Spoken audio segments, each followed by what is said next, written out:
jireenya kiristaana tokko geeddarame jechuun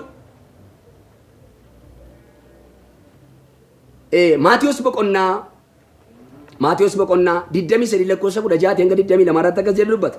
Sagalee kana tun dubbise natti tola. Maatiyos boqonnaa 23 lakkoofsa 16 hanga 22 irratti akkas jedhu dubbata sagaleen kun. Isin geggeessuu jaamota nana isiniif wayyoo namni mana qulqullummaatiin kakatee kakaan isaa hin ga'u. Namni warqee mana qulqullummaatiin yoo kakate garuu kakaan isaa hin ga'a hin jettu. Isin gowwoota nana jaamota nanas warqicha moo manicha qulqullummaa isa warqicha qulqulleessitu caalaa jedhe dubbata. Kana jechuun waan nama dhibuudha. Sababii kanaatiif anis akka jechuun barbaada shanaffaa isaa irratti. Kiristaana geeddarame jechuun wantoota uumaman yookaan uumama lafa kanarra jiraniin maqaa Kiristoosiin dhalootan fakkeessine yookaan dhalootan qixxeessine jechuudha. Waan uumamee jiru uumaa bira qabu jechuudha. Kiristaanummaa geeddarame jechuun yookaan kiristaana jijjiirame jechuun waan mul'atu fidanii waaqayyoon bira kompeere yookiin madaalchisuu jechuu miti. Namni tokkoon geeddarame jechuun wantoota hundumaa akka gosiitti ilaalee Iyyesuusin immoo akka hangafa yookaan akka hoogganaa tokkotti jireenya isaa irratti dhuunfachuu jechuudha. Kana yoo ta'u jechuun mee bara kana keessatti eenyu ilaalla?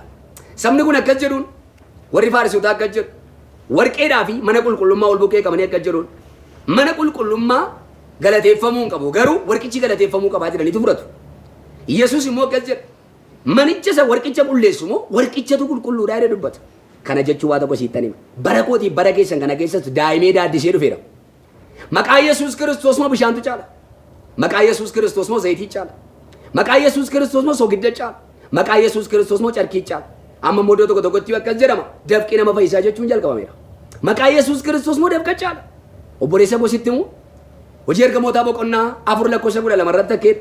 Dhalli namaa ittiin fayyuun kan inni kenname maqaa tokkitti jedhan immoo Yesuusidha. Addunyaa kana irratti yookaan biyya lafaa kana irratti fayyinaaf kan dhala namaatiif kenname Yesuusin duwwaadha. Maqaa Yesuusin alatti soogiddi hin fayyisu ani itti namanu. Yesuus Kiristoosii dhaloota argitaniitti yoo ta'e miidiyaa garaa garaa irratti hin argama, cheerchii garaa garaatti hin argama, sagantaa garaa garaa deemnee hin argina. Dhaloonni kan isaan jechaa jiran Yesuus tuun taane bishaan kana na fayyisee zayitii kana na fayyisee dubbatu. Inni kun garuu abaarsa akka ta'e beekadha. Maqaa Yesuus Kiristoosiin alatti wanti kan biraan fayyisuu akka hin dandeenye nama nama. Maqaa Yesuus irratti waamamee naan garuu wanti hundumtuu fayyisuu hin danda'a. Garuu fayyisaan bishaan sana tuun taane isa bishaan sana keessa jiru humna Yesuusidha. Fayyisaan soogidda sun taane soogidda sana keessatti jiru humna Yesuusidha. Taayiltoonni keenya isa kana ameen jedhanii fudhatu.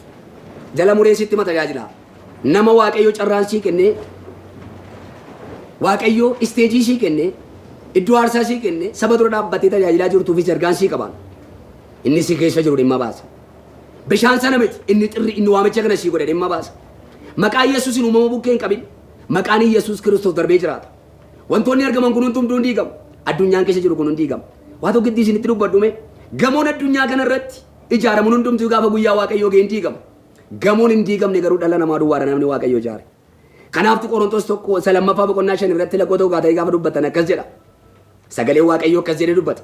Manni yookaan godoon jireenya keenyaa inni bakkeetti mul'atu kun hin diigamadha Phaawulosin. Wanti mul'atu kun hin diigamadha. Garuu mana bara baraa samii irraa qabnadha. Gamoon lafarra jiru kun hin diigama. Mana gamoo babbareedaa biyya keessa alatti ijaaramanii babbareedanii diizaayinii garaa garaatiin ijaaraman kun hundumtuu gaafa guyyaa Waaqayyoo ga'e hin diigama. Gamoon hin diigamne garuu sagalee Waaqayyoo keessa buufate dhala namaa duwwaadha. Ati gamoon diigamneedha. Ati gamoon diigamneedha beekitti gammadi. Gamoon diigamneedha seexanni hin diigu biyyi lafaan diigu addunyaan kun gaafa isheen xumuramte hin diigamtu ati. Yesuustu si keessa jira. Namni Yesuus keessa buufate darbee jiraata malee hin du'u. Gamoon addunyaa kana irratti argaman baay'ee ol ka'insi isaanii fagoo samii kana kan tuqan kan ijaaraman Duubaayii keessatti kan argaman hanga darajaa 100 yookaan sadarkaa 167 kan qaban sun hinuma diigamu. Biyya keenya keessatti sadarkaa gurguddaa kan qaban ijaaramaa jiru. Isaanis hin diigamu. Gamoon ijaaramne garuu gamoo Waaqayyoo fi isaatii dhaabeedha. Kan Waaqayyoo keessa buufatedha. Namni Waaqayyoo yookaan uumama Waaqayyoo uumee keessa buufate keessa nama duwwaadha. Kiristiyaana geeddarame jechuun nama Yesuusin baatee deddeebi'u jechuudha. Kiristiyaana geeddarame jechuun nama maqaa Yesuusitti iddoo guddaa kennee wantoota mul'atan kana mo'achii gad deebisuudha. Giraafitiin addunyaa kanaas hin harkisin. Wanta addunyaa kanaa ol sin kaasin.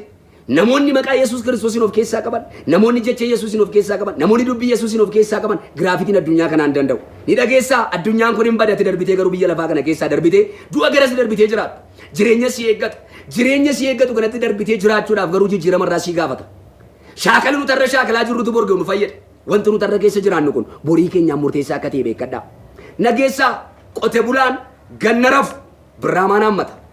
Qote bulaan ganna rafu bona yeroo namoonni midhaan galfatan maal hammata ganna rafuun bona kadhachuu fida yeroo ammaa kana carrafuun yeroo ammaa kana of dagachuun yeroo ammaa kana of dhiisuun yeroo ammaa kana wantoota mul'atan irra jageenya kaawwachuun galgala kee balleessaa eeggadhu yeroo qabdaa dammaqiitii ka'ii gara mootummaa waaqayyoo tarkaanfadhu kiristiyaana jijjiirama jechuun gamoo jaaruudhaan jijjiirama minuuf mana babbareedaa kee jiraachuun jijjiirama miti jijjiirama jechuun gara guutummaa Yesuus Kiristoositti guddachuu jechuudha isa Phaawulos Efesoon 4:3 dubbate guddinni keenyas hanga safara guutummaa Kiristoos bira ga'utti ta'a jira jijjiirama jechuun isa kanaa gara guutummaa Yesuusitti guddachuudha Yesuusin bira ga'uudhaaf kanaafidha jijjiirama jechuun har'a guyyaa guyyaatti sagalee nu dhageenya faarfannaa nu dhageenya lallabii nu dhageenya sagalee Waaqayyoo nu dhageenyu guyyaa guyyaatti keessa keenya geeddaraa jirra isa kanaaftu Phaawulosin akka jedhee dubbata akka tasaayidha gaafa mootummaan Waaqayyoo dhufe gaafa xurumbaan yookaan malakanni gaafa afuufame libsuu ijaa gidduutti geeddaramnadha geeddaramuu barbaaddaa har'atu hojii hojjechuu si gaafata jijjiiramuu barbaaddaa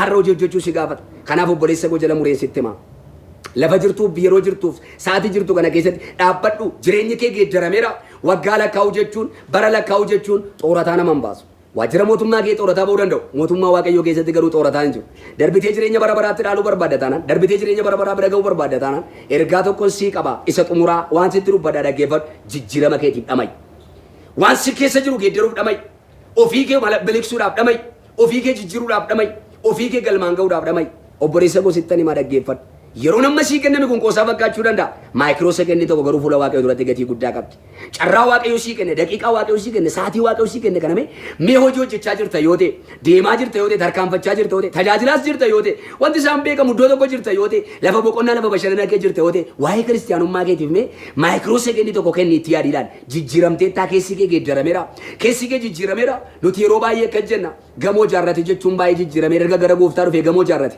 erga gara gooftaa dhufe gaa'ila bareedaa dhaabbate erga gara gooftaa dhufe mana gaariitti gale erga mana gooftaa dhufe tayitaa gaarii qabate jenna namooti inni kun garuu akka diigamu beekadhu jala mureensitti himaa jireenya jijjiiramaa jechuun jireenya Kiristoosiin fakkaatu calaqqisiisuu jechuudha waaqayyoo gooftaan koo sinaa eebbisu sagalee kanatti baay'ee akka jajjabaattan baay'ee waaqayyoo akka sin eebbisitti namana sagantaa keenya gara fuula duraatti isa dhiyaadhu irratti yeroo addaatiif yeroo addaa waaqayyoo kanaaf kennuufis abdii guddaan qaba mata duree addaatiin deebinee hanga wal arginutti nagaan waaqayyoo lafa jirtanii biyya jirtan isinii wajjin ta'u sagantaa kana qindeessuudhaan sagantaa kana akka kanatti bareechuudhaan cina koo kan dhaabbatan obboleessa koo Iyyaasuu Kaasaatii fi obboleessa koo Geetuu Roobaa kaameeraadhaan namoota namura dhaabbatan kana waaqayyo isaan eebbisu jechuun barbaadaanii gooftaan waaqaan lafaa sinaa eebbisu yeroo gaarii isiniif ta'u shaaloom. Sadarkaa kanatti neegamee herreega namaan anaaniyyuu na ajaa'iba.